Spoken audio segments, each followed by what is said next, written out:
आगे बढ़ते हैं। अब बात एक ऐसे जांबाज की जिसने देश सेवा की सौगंध ली और कई बरसों तक देश के दुश्मनों को सबक सिखाता रहा। सीआरपीएफ के कमांडेंट चेतन चीता को फरवरी महीने में 9 गोलियां लगी थीं, लेकिन इस वीर सपूत ने हिम्मत नहीं हारी, मौत को मात दी और अपने घर लौट आया। चेतन चीता ने इंडिया टीवी से खास बातचीत में कश्मीर के पत्थरबाजों का इलाज भी बताया और अपनी जिंदगी की कुछ खास यादें हमारे साथ शेयर की।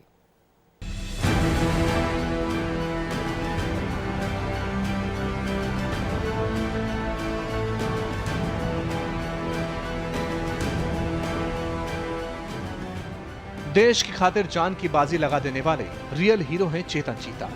मौत को मात देकर सीआरपीएफ कमांडेंट चेतन चीता अब घर लौट चुके हैं और जिंदगी की रफ्तार में आहिस्ता आहिस्ता वापसी हो रही है।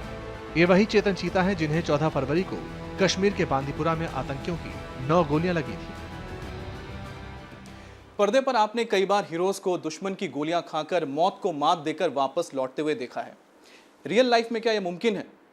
आज हम आपको रियल लाइफ के एक ऐसे हीरो से मिलाने जा रहे हैं जिन्होंने दुश्मन की 1 या 2 नहीं 9 गोलियां खाई और मौत को मात देकर वापस लौटे। और जिस दिन अस्पताल से उन्हें छुट्टी मिली, उस दिन जब उनसे पूछा गया आप कैसा महसूस कर रहे हैं, तो उनका जवाब था I am rocking.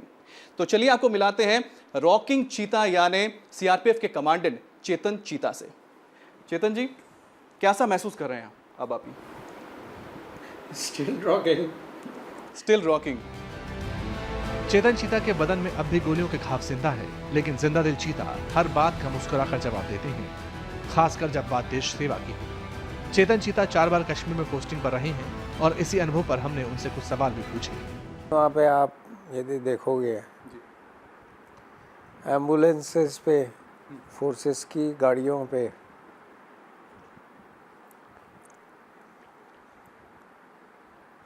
Injured persons पे पथराव होता है, ये जानते हुए कि ये ऑलरेडी इंजर्ड है और इसको मेडिकल हेल्प की ज़रूरत है और इस पर पथराव करना इनह्यूमन है। चेतन चीता पत्थरबाजों के खिलाफ प्लास्टिक बुलेट्स के इस्तेमाल को सही बताते हैं। उनके मुताबिक वहां जवानों पर जिस तरह के आरोप लगाए जाते हैं वो बेबुनियाद होते हैं। जब तक अच्छी से नहीं लगेगी, चोट नहीं लगेगी उनको, अच्छे से चोट नहीं लगेगी, जब तक वो भागेंगे नहीं, तब तक हमारा मकसद हल नहीं होगा। एक तो हमें यह लगता है कि वहाँ पे लोग जो एलिगेशंस लगाते हैं फोर्सेस पे, गलत,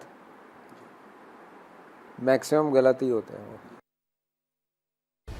कश्मीर में ड्यूटी करते हुए चेतन चीता का सामना आतंकियों और पत्थरबाजों से होता रहा।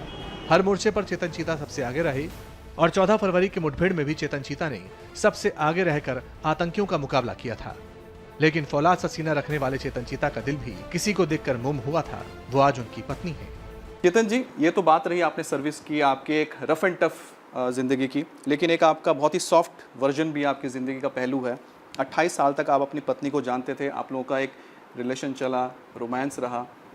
किस तरह से मुलाकात हुई और सबसे पहले किसने प्रपोज किया? आपने उमा जी को प्रपोज किया या उमा जी ने आपको प्रपोज किया? मैंने इसको किया। आपको याद आता है आपने कब किया था? बिल्कुल। कब, कौन से क्लास में, जब स्कूल में थे या फिर कॉलेज में? एक्चुअली हम अपने एक दूसरे को 28 साल से जानते हैं?